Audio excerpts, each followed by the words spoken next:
ameza za matora n'amashuka byose n'umuriro urimo. Uyu munsi twabonye inzu nziza zisobanutse kandi tuhawe na Caritas. Aba nabo amateka agaragaza ko basigaye inyuma ho mu mudugudu wa Rwamaraba, akagari ka Mataba, umurenge wa Nkungu. Bari mu byishimo ubwo imiryango 12 yashyikirizwaga inzu bubakiwe mu mushinga washyizwe mu bikorwa na Caritas ya Diocese Gatolika ya Cyangugu ku bufatanye n'akarere ka Rusizi ndetse na RDB. Batitonda Yohani uri mu bashyikirijwe inzu kimwe na bagenzi be bavuze ko byabashimishije kuko babaga ahantu habi. Twari tubayeho nabi, turara tunyagirwa ndetse tugafata n'amakoma ndetse tukashyira hejuru y'inzu kugira ngo tukareba ukuntu abana baramuka. RDB nawe turayishimira. Caritas ukuntu tuyishimira, turishimira duhereye kuri Musenyeri ariwo wazanye iki gikorwa akayishyira muri Caritas no muri Diocese, natwe bikatugeraho aryo terambere turi.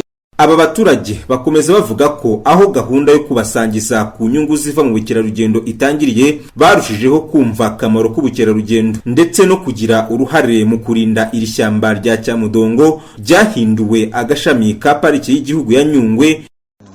Hari ikibazo kirekire gukemura nacyo kuva aho tugereye tutakirya ku bunyamaswa ku mpyisi zabo. Kera mwaraziryaga? Kera twaraziryaga. Tubwira ubwoko bw'impyisi mwaryaga. Ubundi inyamaswa ya mbere iribwa bayita icyondi. Mwarakiryaga? Twarakiryaga. Izo twaraziryaga. Ariko Yesu yagize neza yifatinyeje na RDB, ubu nta nyamaswa y'abandi tucyangiza. Mwese rero mutayangiza. No kubera ko bari kudushyira imbere bakaduteza imbere, ibyo twaburaga bakaba bari kubiduha. Ubwo ntago mugiye kuribungabunga? Tugiye kuribungabunga n'umutekano waryo, ahubwo Imana niguma idufashe n'uwarijyagamo ntazongera kuritekereza. Mu mwaka wa 2005 niho icyari ishyamba rya Nyungwe cyahindutse pariki y'igihugu ya Nyungwe. Leta y'u Rwanda yahise ishyiraho gahunda y'uko umusaruro ukomotse ku bukerarugendo buri mwaka 10% uzajya usaranganywa abaturage baturiye iyi parike muri gahunda yiswe Revenue Sharing.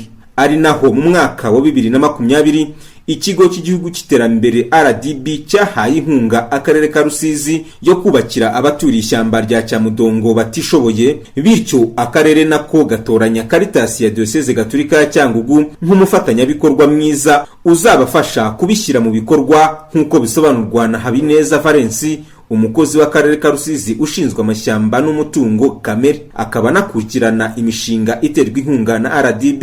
Akarere niko kakira iyo nkunga kakagena n'ibikorwa bigomba gukorwa hashingiwe ku mishinga abaturage ubwabo baba bifuje babona ibafitiye akamaro. Nk'umufatanyabikorwa rero mu karere kacu Caritas ari mu bafatanyabikorwa ba mbere kandi bakora ibintu neza.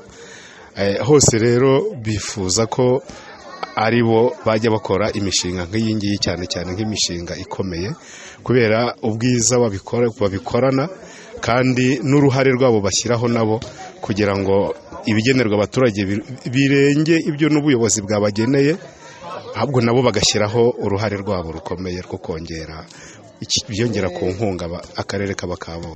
Padiri Nsabimana Jeremy, umuyobozi wa Caritas muri Diocese Gatolika ya Cyangugu, yashimye ubufatanye bwaranze inzego zitandukanye kugira ngo iki gikorwa kibashe kugerwaho. Inzego zibanze mu murenge, mu kagari, umudugudu mwadufashije mu guhuza ibyo bikorwa, duhuza n'abo baturage bagenerwa bikorwa, guhuza amakuru, kudufasha gushaka abakozi. Nashimira ndetse n'abakozi twakoranye abo muri Caritas n'abandi twagiye badufashe mu kubaka aya mazu, dushima urwo runana rw'ubufatanye bwiza rwatumye nyine kuri uno munsi dushobora kuba duhagaze hano twishimiye yuko hari amazu meza tugiye gutaha. Aba baturage baturiye ishyamba rya Cyamudongo ryagizwe agashami ka pariki ya Nyungwe nabo amateka agaragaza ko basigaye inyuma, batuye mu mudugudu wa Rwamaraba muri paruwasi ya Bukunzi. Caritas ya Diocese Gatolika ya Cyangugu niyo yashyiraga mu bikorwa umushinga wo kububakira inzu 12 zatwaye miliyoni zisaga 100 z'amafaranga y'u Rwanda ku nkunga ya RDB, ikigo cy'igihugu cy'iterambere, mu rwego rwo gukomeza gusangira n'abaturage baturiye ishyamba rya Cyamudongo inyungu zirikomokaho ziturutse ku bukerarugendo. Muri uyu mwaka w'ingengo y'imari wa 2023-2024 RDB ikaba igiye gushyikiriza akarere ka Rusizi izindi miliyoni 170 zizafasha kubakira abaturage basigaye muri uyu mudugudu wa Rwamaraba. Uyu mushinga kandi ukazakomeza gushyirwa mu bikorwa na Caritas ya Diocese Gatolika ya Cyangugu. Theophile Ngendahimana muri Diocese ya Cyangugu.